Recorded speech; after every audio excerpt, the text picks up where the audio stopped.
정말 이렇게 뜨거운 함성, 뜨거운 여러분들의 여러 같은 그런 박수 소리를 들으니까 정말 제가 젊어지는 것 같고, 다시 한번 어떠한 80년대의 어떤 열기를 다시 감지하는 것 같습니다. 조선인들의 이 기나긴 역사에서 이 호남 지역이라는 것이 너무도 중요한 역할을 해왔기 때문에, 저는 오늘 이 순간 여러분들과 이 자리에서 우리 호남의 역사와 더불어 우리 민족의 앞날을 한번 같이 생각해 볼 수 있는 이런 기회를 얻게 된 것을 무한한 영광으로 생각합니다. 감사합니다.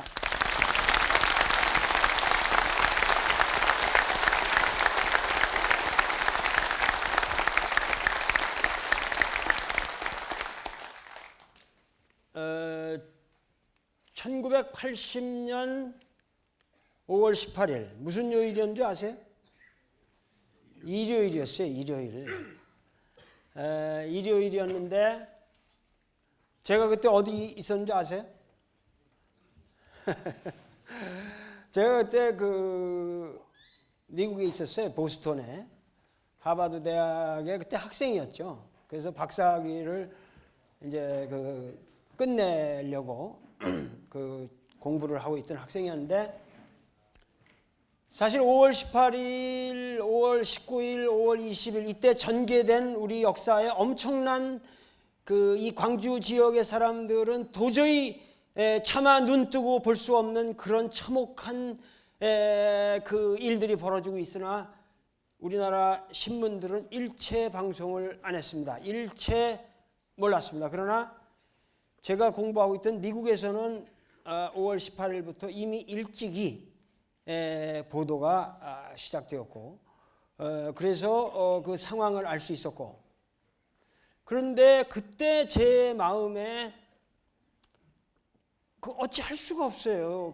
광주에서 벌어지고 있는 일을 보면서 제가 미국서 앉아있는 학생으로서, 정말 편하게 공부하고 있는 학생으로서 뭔 얘기를 할 수가 있겠습니까? 그때 그 심정이라고 하는 것은 저는 정말 그런 편안함으로 인해서 제가 역사에 어떠한 끊임없는 죄책감을 느껴야 될지는 모르지만은 정말 처참한 심정이었고, 그래서 우리 유학생들끼리 몇 명이 모여서, 그때 보스턴에 있는 우리 하버드 대학에 있는 학생들이 몇 명 모여서 거기 미국의 도청 앞에서 한 10명이 이렇게 시위를 했습니다. 이렇게 빙빙 돌면서 미국은 절대 한국의 사태에 대해서 개입하지 마라. 우리가 미국에서 학생으로서, 그 당시 박사를 공부하고 있는 학생으로서 할 수 있는 일이라는 게 그런 정도 일이었으니까요. 그래서 도청 앞에서 제가 이제 빙빙 돌고 있었던 그런 기억이 납니다. 기억이 나는데, 지금 우리가 생각해 볼 거는 왜 그런 일이 일어났는가. 지금은 여기 있는 젊은 학생들 내 눈에 이런 말을 할 적에 왜 눈물이 글썽거리는지, 물론 여러분들은 많은 얘기를 들어서 알겠지만 그렇게 실감이 안 날 겁니다. 지금 벌써 4반세기가 지났어요. 25년이 지났으니까 얘들은 전혀 몰라요. 그리고 물론 그동안에 청문회도 열었고 여러 가지 얘기가 오갔습니다. 그렇지만은 그 역사적 의미, 왜 그런 사건이 도대체 일어났는가 하는 것에 대해서 우리는 확연한 인식이 없습니다. 그리고 그건 진학 과정에서 어떻게 우발적으로 총질이 오간 거다, 이런 식으로 다 청문회에서도 다 그러고 끝났어요. 그러면 오늘날까지 왜 이런 일이 일어났고 이게 도대체 누가 한 짓이고 어떻게 된 건지 우리는 모르는 채로, 난 얼마 전에 이 때문에 5.18 묘역이라고 여기 가봤는데 근사하게 만들어 놨습니다.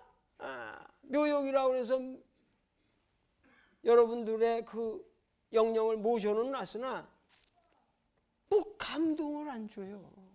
이런 묘역을 5.18이라고 기념탑을 끄게 해놓고 묘지를 근사하게 해놨다고 그래서 그리고 그분들에게 뭐 몇 억씩 줬다고 그래서 그것이 해결되는 문제냐 이거야 이게.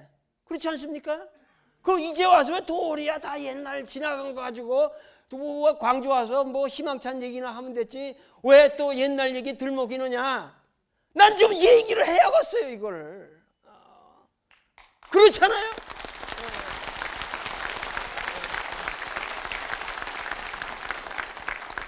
왜냐하면은 이것은 과거의 이야기가 아니고 현재의 이야기입니다. 그리고 잊혀질 수도 없는 이야기고 잊혀져서도 안 되는 이야기이기 때문에 우리는 끊임없이 죽을 때까지 이야기하고 우리 후손한들한테 얘기해야 되고 만만 세세로 얘기를 해야 됩니다. 이거는.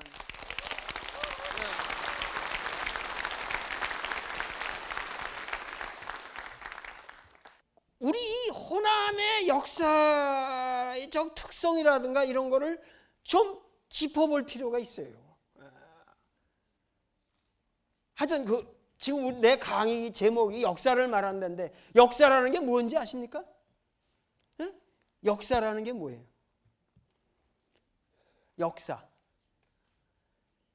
역사라는 거는 시간이에요. 이거 시간.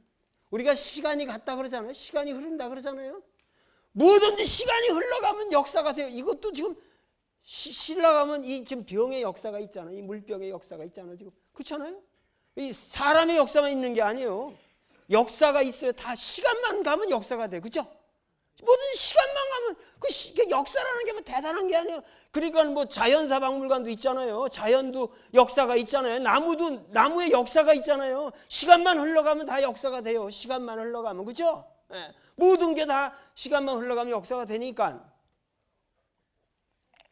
지금 2006년 새해를 맞아가지고 지금 1월 6일인데 지금 1월 6일 지금 이 시점에서 벌어지고 있는 역사를 여러분 다 쓸 수 있어? 생각해봐. 누가 그 개똥이가 오줌 누는 것도 역사고, 누가 지나가다 뭐 남녀가 키스한 것도 역사고, 뭐 지금 벌어지고 있는 일이 한둘이겠냐고. 누가 어디서 이 순간의 역사만 쓰려도 쓸 수가 없어요. 그런데 우리는 역사라는 걸 얘기할 적에는 우리에게 뭔가 의미 있는 사건만을 골라서 쓰는 거예요. 그래서 역사라고 하는 것은 반드시 그 역사를 기술할 때는 선택이 있게 마련이란 말이에요. 선택이 되고 그 선택하는 놈들은 지 편의대로 좋은 것만 선택하겠지. 그렇잖아요? 지금 역사는 엄청 많은데 그 역사를 다 쓸 길이 없으니까 거기서 선택을 한다면 내가 선택한다면 나한테 좋은 것만 하겠지. 그렇지 않습니까? 그러니까 인간의 역사라고 우리가 하고 있는 거는 그렇게 선택된 역사예요. 근데 그 선택된 역사라는 건 다시 말해서 해석된 역사라고 말이에요. 해석된. 그죠? 이해가 가죠? 그 해석의 체계를 또 우리는 역사를 사관이라고 불러요. 이제 이해가 갑니까? 사관이라는 말이 뭔지? 그러니까 그런 것들이 그래서 역사적인 사실이 있는 것 같지만 역사적인 사실이 있다. 근데 사실은 그 역사적 사실을 알고 보면은 다 누군가가 해석을 해놓은 사실이요. 그게 여기가 예를 들면 우리가 백제가 신라에게 망했다. 삼국 역사를 얘기할 때 그 말이 맞아요, 틀려요? 백제가 신라한테 망했어, 안 망했어?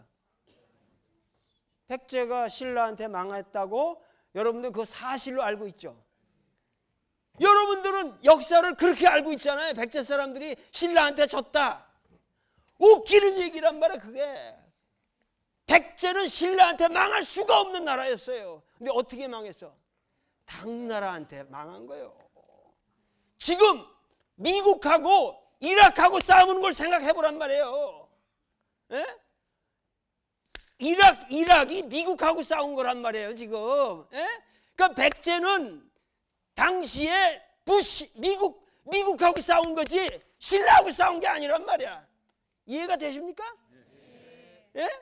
그런데 우리는 역사를 그런 사실이라고 알고 있는 것도 사실 그 사실이 아니다 이거야. 백제가 절대 신라한테 안 망했어요. 물론 신라가 삼국 통일을 했으니까 그거를 사실이라고 말할 수도 있겠지만은 결국은 그 백제가 그 당시에 망하게 된 것은 그런 원인이 있다 이 말이에요. 그것은 백제 자체의 힘으로 신라하고 싸워서 진 게 아니에요.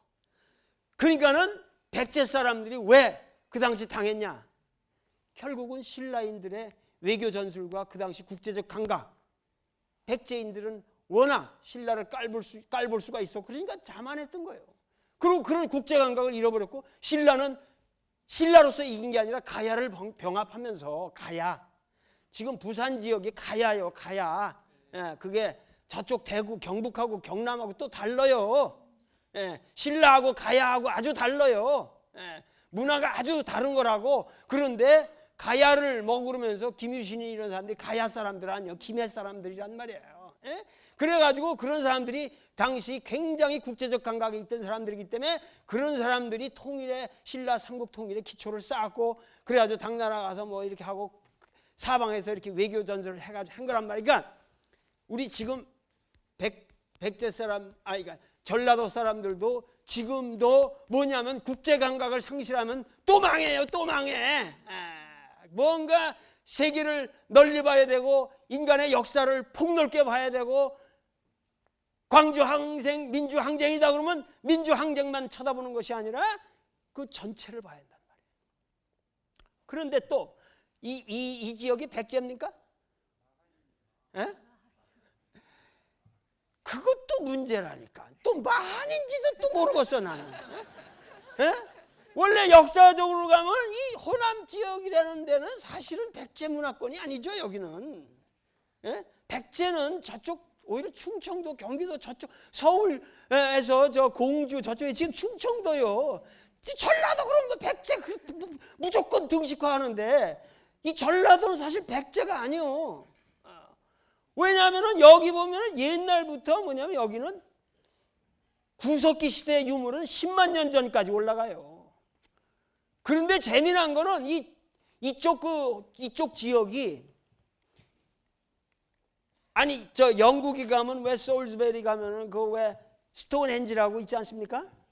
돌 이렇게 해가지고 촥 했는데 근사합니다. 한번 가보시라고. 나도 최근에 내가 기자 생활하다가 거기를 취재차 가봤는데 근사해요. 근사한데 그건 세발의 피요, 세발의 피. 이 전라도 지역의 고인돌, 그 고인돌, 거성문화라는 게 고인돌인데 고인돌만 해도 이 전라도 호남 지방에 2,000군데에 2만여 기가 있어요. 전 인류 지구상에 그렇게 고인돌이 많은 곳은 여기밖에 없어. 그러면 그 고인돌 문화는 청동기 시대라고 그러는데 청동기 시대의 이 지역의 문화를 한번 생각해 보세요. 그러면 고인돌 한번 날르는데 몇 명이나 소요되겠어요? 고인돌 하나가 저 큰 거는 몇십 톤이에요. 몇십 톤. 그거 날르는데 몇 명이 필요해. 아무리 사람이 없어도 200~300명은 날라야 돼요. 큰 거는. 그러면 200~300명을 동원할 수, 자기 무덤 하나를 통해서 200~300명 동원할 수 있으면 그게 얼마나 대단한 놈이냔 말이야. 그런데 그런 고인돌이 2만여 기가 있어요. 2만여 기가. 이 지역에. 그러면 마한이다. 이것도 간단하다고. 지금 마한이라고 우리가 얘기하는 것은 이 지역에 분포되어 있던 작은 나라들을 중국의 인류학자가 와서 보고 기술해 놓은 위지동의전이라는 책에 마한이라고 써있기 때문에 우리가 마한이라고 부르는데 그 마한이라는 개념도 상당히 애매한 개념이라고. 그래서 뭔가 내가 생각하기에 이 지역이라고는 예로부터 강력한 물적 토대가 있고 인구가 풍부했고 뭔가 여기에는 독자적인 그 어떠한 문화 세력이 벌써 족장 체제를 갖춘 그런 문화 세력이 일찍 형성됐다는 걸 알 수 있죠. 그런데도 불구하고 이 호남 지역이라는 건 역사적으로 중앙의 센터에서 권력을 발휘해 본 적이 있어요, 없어요? 거의 없습니다. 여기는. 예를 들면 지금 서울 아니라도 개성, 그럼 개성은 엄청 오래된 적이고 다 그 경주 그래도 그 있잖아요. 근데 여기는 없어요. 단 한 번 있어요. 언제? 견훤이가 후백제 수도를 광주로 삼았어요. 그때 여기가 중심지였어요. 예?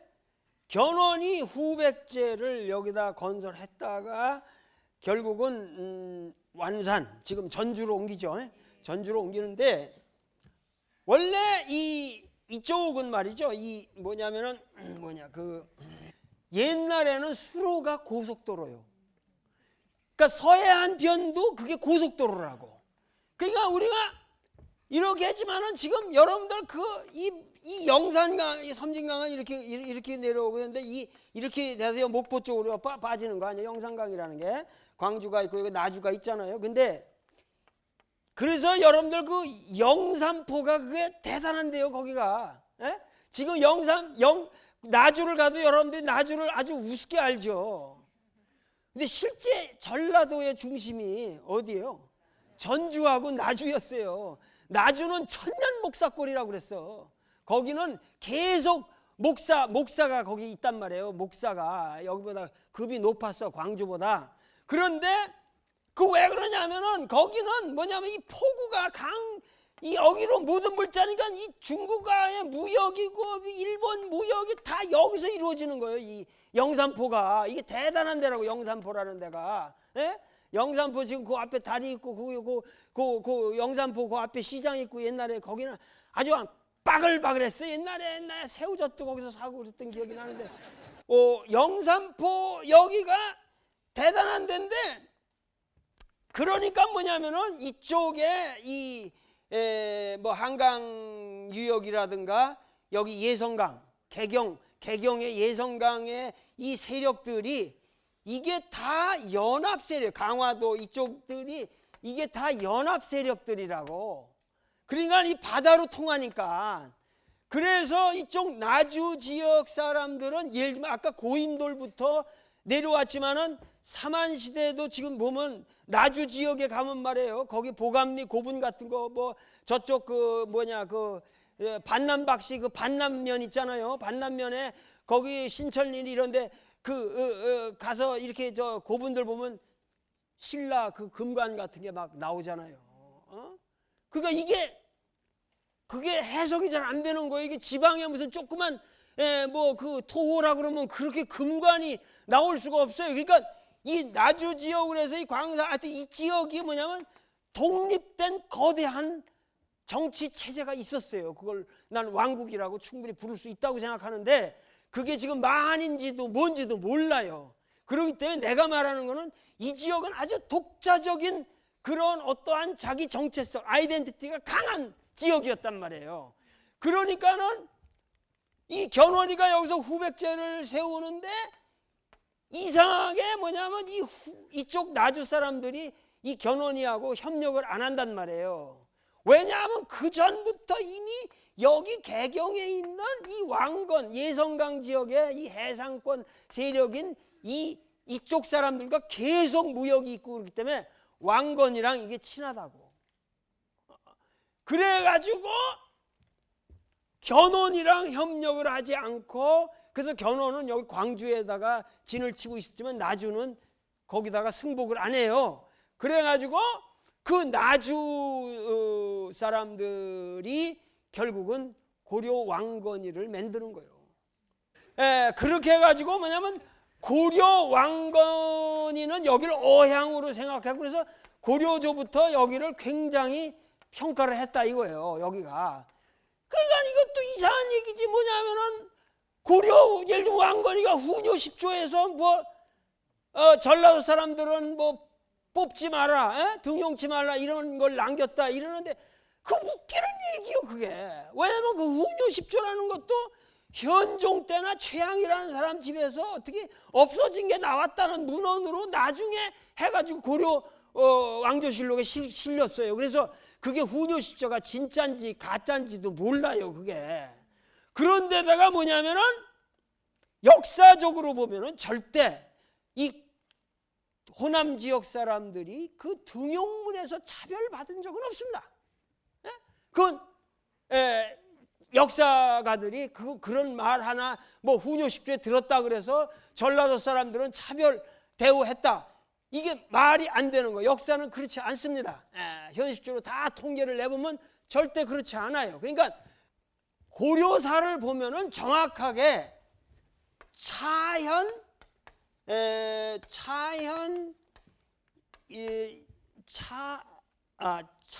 이남 그리고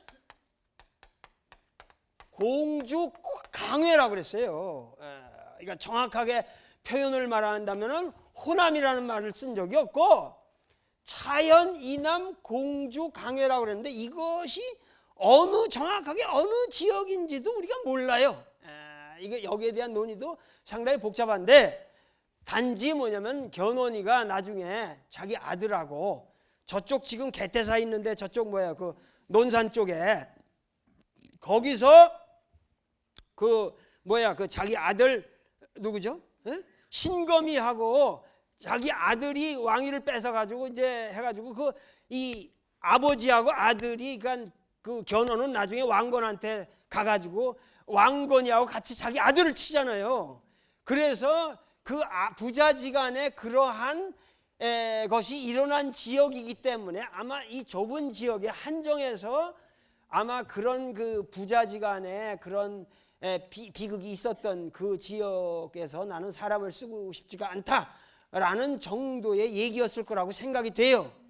그러니까 하여튼 이런저런 이야기로 해서 친다면은 뭐냐면 이 지역은 뭔가 예로부터 그래서 상당히 어떤 독자적인 그러한 세력을 가지고 있었다 그 말이에요. 그러니까 그래서 고려 시대 때도 그러한 독특한 이 어떤 아이덴티티가 유지됐고, 그래서 거란에서 그 침략이 들어왔을 때도 고려 현종이 피난을 온 데가 여기에요. 나주 지역이라고. 그리고 제일 마지막에 조선 왕조를 건국한 누구예요? 이성계가 건국했지만 실제로 그 이성계 건국의 브레인 노릇을 한 건 누구예요? 정도전이라는 사람이. 진짜 이제 조선 왕조는 사실 정도전이가 그 이성계는 이제 겉으로 이렇게 해서 추대한 거고 뒤에서 만든 거 다 정도전이가 한 거죠. 그런데 그래서 정도전이가 키운 사람이 이방원이고 이제 이방원이가 그래서 결국은 정도전이 틀대로 간 거예요. 물론 이방원이가 정도전을 죽이긴 했지만, 그러나 정도전이는 어떻게 해서 그런 이 조선 왕조 건국에 어떠한 꿈을 꾸게 되었냐? 바로 귀향을 어디로 왔어요? 나주로 왔거든. 나주로 와가지고 여기서 사람들의 사는 모습을 보고, 그리고 그 답전보라는 그 유명한 그 사람의 이 글을 보면은 그 지방의 그 부곡 사람들이라고 그랬는데 상당히 그 지체가 높은 사람들이 아닌데, 부곡이라고 하면은 그 이제 고려의 그 지방 이제 행정 체제로서 그 중앙의 도시에서 이렇게 밀려난 변방의 그걸 말하는데, 저기에 무슨 옛날에는 그 노비들이 살았다고 그러는데 그런 건 아니고, 이 부곡 사람들의 거기랑 이렇게 같이 어울려 살면서 그 민중의 애환과 그들의 어떠한 이 중앙에 대한 항거 정신을 배우게 되는 거예요. 그래가지고 거기서부터 이 사람이 조선 왕조를, 그러니까 고려를 뒤엎고 새로운 왕조를 세워야겠다는 그러한 어떠한 새로운 비전을 굳히게 되는 거죠.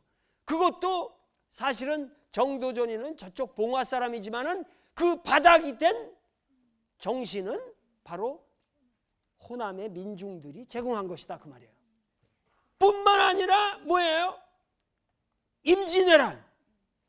세상에 이렇게 어마어마한 그 사건이 또 어디 있었습니까? 근데 그 임진왜란 때도 결국은 뭐예요?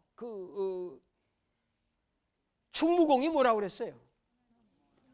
호남이 없으면 이놈의 나라가 있을 수가 없다라고 그랬는데, 사실은 한번 생각을 해보세요. 생각을 해보시면은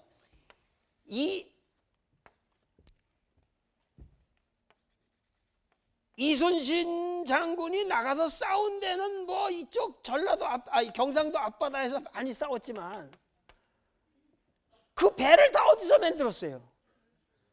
뭐 여수, 뭐 완도 이런 데서 다 만들었거든요. 그 누구세요?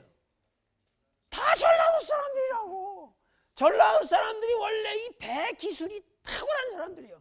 배 건조 실력과 항해술이 대단한 사람들이 이게 이쪽 지역 사람들이.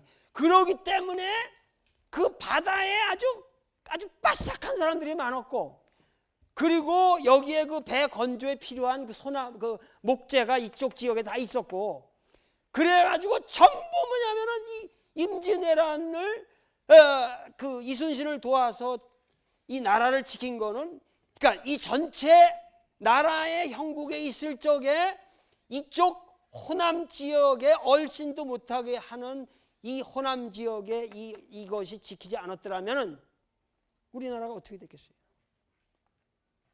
여러분들 말했죠. 1910년도에 뭐가 일어났어요? 네? 한일 합방?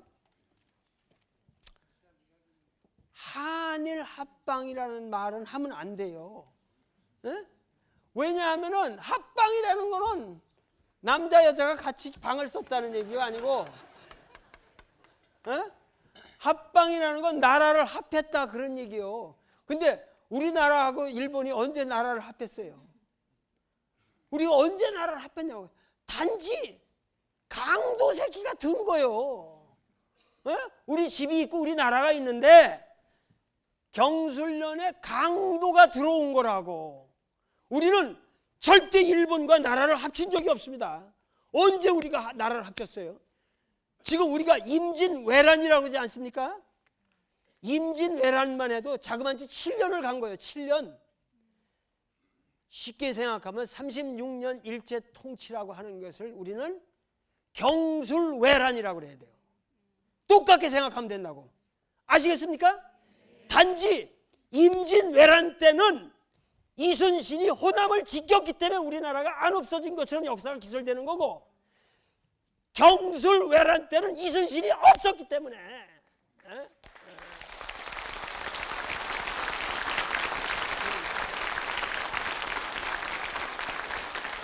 그러니까 이순신이 왜 선조 같은 새끼 죽여버리고 새 나라 만들었으면 우리나라가 달라졌어요.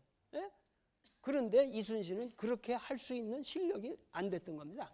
사실은 그걸 그래서 나라를 뒤엎을 수 없을 바에는 그렇게 애국적 행동을 하고서도 뭐냐면은 그 사람은 자기 운명을 아는 거예요. 결국은 노량해전에서 이순신은 자살한 거예요. 자살. 아마 그 외병이 자기를 쏘는 것을 봤을 것이고, 그 쏘는 순간에 감사하다고 그랬을 겁니다. 나는 여기서 떳떳하게 여기서 죽어야만 되는 운명을 이미 감지하고 노량해전에 나간 거예요. 그러니까 이순신은 자살한 거예요. 자살할 수밖에 없었어요. 왜냐하면 자살 안 하면은 엎어버려야 돼요. 엎어버리지 않고는 안 돼. 그렇지 않으면 자기는 더럽고 비참하게 죽는다는 걸 아는 거예요. 그렇게 썩었어. 그렇게. 그리고 구한말도 마찬가지고, 그런 역사 속에서도 결국은 우리 역사를 지켜간 건 이 호남의 민중들이었다 이 말이에요. 그 시경정이라고 아시죠? 시경정. 그 시경정이 뭐였는데? 정철. 정철 그러면 뭐예요? 여러분들 머릿속에 아주 훌륭한 사람이에요? 뭐 삼위인곡, 송미인곡, 관동별곡, 뭐 성산별곡, 뭐 별하별로 뭐 시조문학의 위대한 문학가고 전라도 사람들의 자랑이다 그렇게 생각하실지 모르지만, 정철이라는 사람이 제주도 있고 막 괜찮은 사람이, 정철이만 해도 이 사람 원래 서울 사람이든가. 그런데 이쪽으로 이제 귀양 왔다가 여기 가면 그 피람서원 저쪽이지. 장성에 하석 김인우라고 알면 참 훌륭한 대학자죠. 지금 임진왜란 그 시기에 다 사람들이요. 그런데 그 하석 김인우 밑에서 배운 사람이에요. 정철도. 그러니까 이 전라도에서 큰 사람이죠. 정철도 이 지역 사람인데, 하여튼 정여립이라고 아시잖아요. 정여립이라는 사람도 참 좋은 사람이에요. 그 사람은 전주 사람인데 정말 머리도 좋고 기계도 있고 대단한 사람이라고. 그래서 그 사람은 당대 굉장히 혁명적인 생각을 가지고 있었던 사실이요. 그 사람이 얘기한 거를 보면은. 그런데 이 정여립이 그냥 이거를 모반으로 역적으로 몰아가지고 죽이는데, 정철이가 너무 심하게 했어요. 그거 다 자기가 조사위원회를 해가지고, 그러니까 광주 사태 진상조사위원회라고 그래가지고 그 정의롭게 투쟁한 사람들을 다 죽이는 거나 같은 식으로 죽였어요. 그래가지고 서인들이 완전히 자꾸, 그때는 동서 분당이 돼서 동인, 이쪽이 뭐냐면 정여립 이쪽이 동인들과 가깝기 때문에 그쪽을 죽이는데 아주 근 1000여 명을 죽였다고 그래요. 그때 이 호남의 인맥이 싹쓸이 위대한 학자들이 다 죽었어요. 정철이 어마어마하게 죽였어요. 그래서 그러고 나서 또 뭐냐 하면은 그 뒤로 이쪽 임진왜란 때 그걸 거치면서 이 호남 인맥들이 또 싹 죽는 거예요. 왜? 의병이 가장 많이 일어났거든. 이 호남 지역에서. 호남 지역에서 의병이 가장 많이 났고, 그러니까는 뭐냐면은 이 정여립 모반 사건이다. 이거 생날조된 역사적 사실을 가지고 그렇게 많은 전라도의 그 정계천이라고, 정계청이라고 아주 그 대단한 그런 학자들 다 죽여버리고. 그러고 나서 호남 여기 싹 쓰려니까, 그래서 그 2조 중기 이후로는 호남 인맥이 끊어지는 거예요. 호남 의병이. 독립운동사, 조선의 독립운동사를 얘기하면은 저쪽 상해가 임시정부 얘기하고 그러면 말이에요, 전라도 사람들이 없어요. 별로. 그러면 전라도 사람들이 독립운동이 투철이 않아서 만주 가서 안 싸웠나? 별로 안 나와요, 전라도 사람들이. 이유는 간단한 거예요. 이 임진왜란 때 호남 의병이 그렇게 대거 일어났잖아요. 김덕령 장군이라고, 이 사람이 누군 줄 알아요? 우리 할아버지요, 할아버지. 광산김씨라고. 여기 저 무등산 저쪽 돌아가면은 거기 충장사라고 있잖아요. 바로 그래서 충장로요. 근데 이 양반이 의병장이었단 말이야, 이 호남 지역에. 이 사람이 막 덩치가 이렇고 어마어마한 장수요. 광산김씨답지 않게 이 사람이 기골이 장대하고 말이야. 광산김씨는 별로 그런 사람들 없는데, 그러고 말해, 호랑이, 내가 봤어요. 호랑이를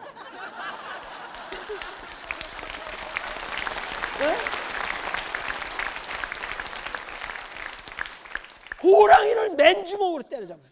김동영이 호랑이를 맨주먹으로 때려잡고 그 칼을 휘두르는데, 그 어마어마한 칼들을 휘두르고 양 허리에 100근이나 넘는 그런 철퇴를 차고 다니고. 그래서 일본 놈들한테, 외병한테 이 충장공, 이 김덕령의 사진만 베게 해도 다 벌벌 떨어서 도망갔다는 거예요. 그 당시 이제 사진이 없어요. 그림이겠지. 김덕령이 대단한 분이라고, 이분이. 그런데 이분에 대한 것도 이게 전라도 사람들의 얘기는 다 이렇게 억울한 거예요. 뭐냐면 거기 이몽학이라고 홍산에서 반란을 일으켰다서 그 반란을 제압하러 가라고 그래요. 그래가지고 이동영이가 곽재훈 이런 사람들하고 갔는데 가다가 또 지금은 란이 평정됐다고 가라고 또 그래. 가지 말라고. 그래가지고 광주로 돌아오는데 자식이 그 반란군하고 같이 합작해가지고 또 모반했다고 생으로 잡아가지고 죽이는 거예요. 20일을 고문을 해가지고 장사를. 예? 그래 이 사람이 말이야 이게 덩치가 좋고 저게 한데 칼로 목을 쳐도 안 들어가는 사람이라. 아니 설화하지만 그 사실이었던 모양이에요. 그 죽일 길이 없어. 그러니까 이 사람이 만세 나는 그때 이제 어머니 상인가도 당하고 뭐 그래가지고 만세 뭐 난 효자라 이런 비를 세워주면 내가 죽겠다.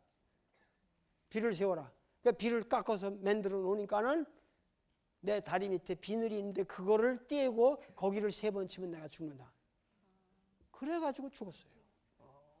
그러니까 그게 설화지만 이쪽 지역 사람들의 광주 사람들의 그 아픈 가슴을 나타내는 거란 말이야. 그 위대한 그렇게 의병으로 싸운 사람들도 다 그렇게 억울하게 죽여버리고, 예? 그러니까 그런 집안에 고경명이의 자손 고광순이, 예? 이런 광산김 씨도 그렇고 모든 사람들이 뭐냐면 그런 집안 사람들은 구한 말에 의병으로 안 나갈 수 없는 거예요. 그러니까 이쪽 호남 의병이 그렇게 많이 일어났기 때문에 뭐냐면 구한 말에 일본 놈들하고 싸우는 의병이 전부 이 호남에서 일어났어요. 아까 왜 이 얘기를 했어요? 상해고 뭐 이런 데 가서 독립운동 없다는 거 아니에요. 호남 의병이 워낙 거세게 일어났기 때문에 일본 놈들이 여기 호남 남조선 호남 폭도 대토벌 작전이다. 이래가지고 저 부안에서 저 하동까지 이렇게 포위망을 해가지고 저 해남 쪽으로 망을 좁혀가면서 싸그리 죽이는 거예요. 그래가지고 그때 앞에다가 이 바다에다가 다 군함을 갖다가 해놓고 갔다가 싸그리 이렇게 그러니까 광주 사태랑 똑같다고. 그래가지고 싸그리 죽여버렸기 때문에 공백기가 있는 거예요. 다 죽어버렸으니까 인물들을. 그래가지고 독립운동 할 사람 여력도 없는 거야. 동학 때 싸그리 죽였지, 의병 때 싸그리 죽였지, 남은 게 뭐가 있어요? 그러니까는 그러다가 이제 그게 이제 광주 학생 사건이라는 거 아닙니까? 예? 그래서 전국에 퍼져 나갔는데 그때서부터 다시 이제 이 광주 지역에 또 저항 정신이 머리를 들기 시작하는 거죠. 그래가지고 그게 5.18까지 오는 건데 5.18에서 우리 광주 인민들이 그야말로 당한 걸 생각하면은 광주 학생 사건 때랑 비교를 해보면 일본 놈들이 우리 광주 사람들에게 한 것보다 전두환이가 한 짓이 천만 배 더 악독하다 이 말이야.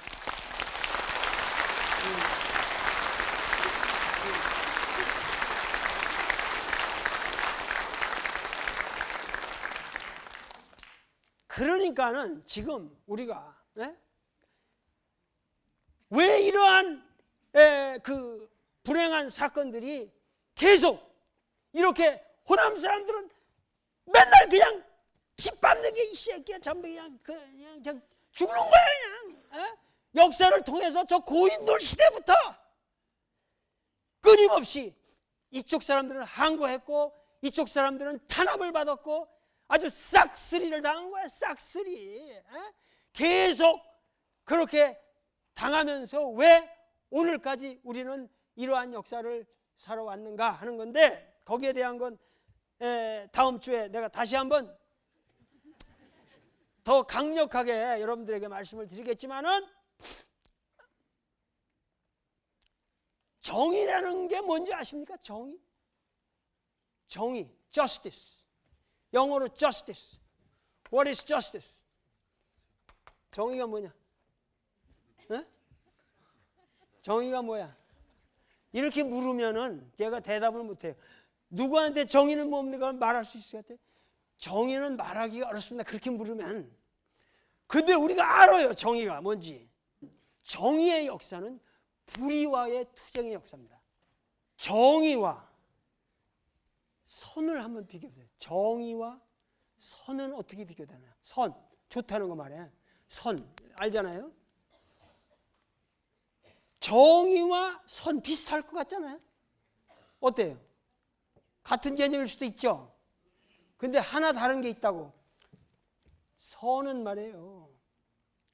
선은 악을 용서할 수 있습니다. 그죠? 불의는 악 아니에요. 근데 선은 악을 용서할 수 있어요. 자비로운 마음을 가지고 악을 용서할 수 있습니다. 그죠? 그게 선입니다. 그런데 정의는 불의를 용서 못합니다. 불의를 응징합니다. 그런데 이 보복이라고 하는 것은 문제가 있어요. 왜냐하면 지금 전두환이가 여기다 그런 일을 했다. 그래서 전두환을 우리가 보복한다고 해봅시다. 그런데 전두환이를 한 사람이 가서 찔러 죽이는 거로 보복이 돼요?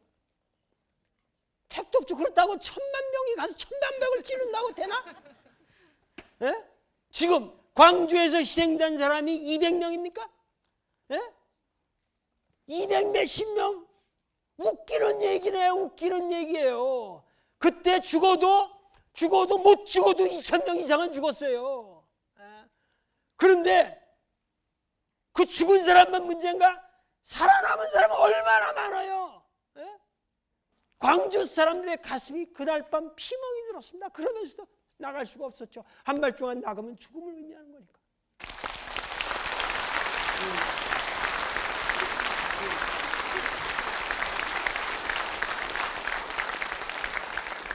보복이라는 것으로는 해결이 안 돼요. 이게 인류의 역사가. 그러니까 뭐냐면은 지금 보복으로 해결이 안 되고 또 지나친 보복은 또 다른 새로운 보복을 불러일으키기 때문에 그것이 순환이 된다 그 말이에요. 알겠죠? 그래서 그것이 해결책이 아닙니다. 그리고 보복이라고 하는 것이 뭐냐면은 그 어떠한 그 악에 대한 응징뿐만이 아니라 앞으로는 그런 악한 일을 해서는 아니 되겠다는 교정, 시정의 의미가 없는 보복은 의미가 없는 보복입니다. 그죠? 그렇기 때문에 우리는 근세적인 시민사회를 만들려고 그러고 법질서를 만들어서 항구적인 정의로운 사회를 보장하려고 우리는 노력하는 거예요. 그 노력에 광주 인민들은 용감하게 끝까지 싸웠습니다. 도청에서 끝까지 있었고 거기에 대학생들 다 나가라, 고등학생들 나가라. 그 도청에서 끝까지 있던 사람들은 이름도 모르는 구두닦이 소년들, 오도 갈 데 없는 사람들은 우리가 끝까지 지키겠다. 지금 그 사람들은 이름도 없어요. 나는 5.18에 가서 5.18 묘에 가서 무명용사의 비에다만 절을 했어요.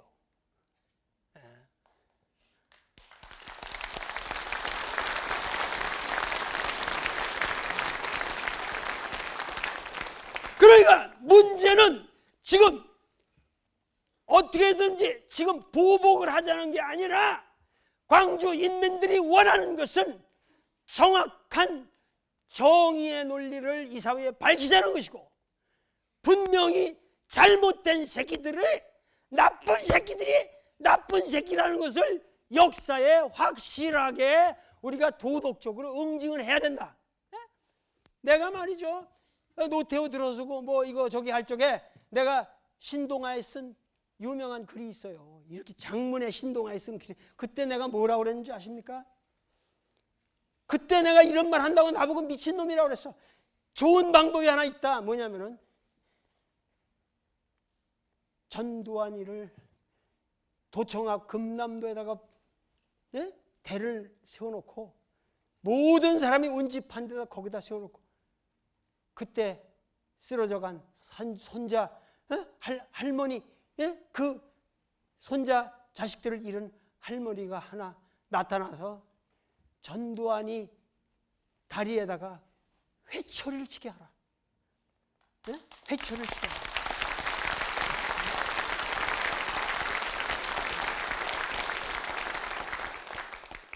아까도 얘기했잖아요.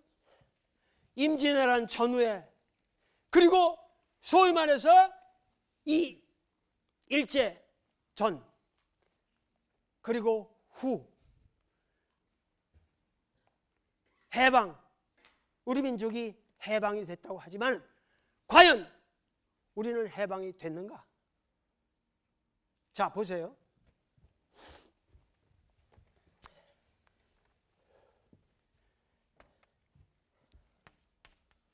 해방이라고 하는 것은 풀해자예요. 예? 이건 노일방자라 이 말이에요. 강도가, 아까도 말했지, 우리는 그래서 옛날 사람들이 뭐냐면 경술련에 1910년 경술련에 치욕을 당했다. 그래서 경술국치라고 그랬어요. 우리가 쓴 말은, 한일 합방이란 말은 쓴 적이 없고, 을사보조약도 보조약이라는 말은 쓸 수가 없는 거고, 우리 선조들은 다 을사늑약이라고 그랬고, 늑탈을 한 엉터리 조약이었다, 늑약이라고 그랬고, 한일 합방이라는 말은 없었고 경술국치라고 그랬습니다. 우리가 경술련에 나라가 수치를 당했다. 그러면 그 수치로부터 그 강도 새끼가 우리 집에 들어와 가지고 우리 민족을 억압하고 있다가 거기서 풀려서 놓여놨다. 풀했자 노일방자니까. 그런 의미에서 1945년 8월 15일 날의 사건은 의미가 있어요. 해방이라고 할 수 있어요. 그러나 이 해방이 우리가 독립을 한 겁니까? 독립이라고 하는 것은 홀로 독자라고 말이요. 그리고 뭐야? 설립이라 그 말이요. 홀로 서야 돼요. 홀로 선다는 건 내가 온전한 몸을 가지고 여기 홀로 이렇게 설 수 있어야 되잖아. 다리가 잘리면커녕 다리에 내가 이거 뭐야 무슨 가시 하나 벗겨도 이렇게 홀로 서기가 어려워요. 하물며 반으로 잘라진 이 몸뚱아리를 가지고 우리가 홀로 섰다고 말할 수 있겠는가? 네? 8.15 해방은 됐으나 우리 민족은 8.15 해방을 위해서 싸운 것이 아니라 독립을 위해서 싸웠어요. 네. 독립을 위해서 피를 흘렸고 독립을 위해서 싸웠는데 독립이 지금 됐습니까? 안 됐습니까? 우리나라는 독립이 안 됐습니다. 홀로 서 있질 못합니다. 그렇기 때문에 우리 조선 민중의 독립이라고 하는 것은 지금도 진행하고 있고 진행되고 있는 그러한 현재의 역사라고 말이에요. 그러면 지금 복잡하게 지금 얘기를 하지 말고 이 우리 독립의 역사, 그리고 이 독립의 역사와 호남의 역사가 어떻게 결부가 되며, 그리고 이것이 광주 민중 항쟁의 문제까지 어떻게 연결되나 하는 것은 다음 주에 제가 여러분들에게 한번 더 힘차게 강의를 드리겠습니다. 감사합니다.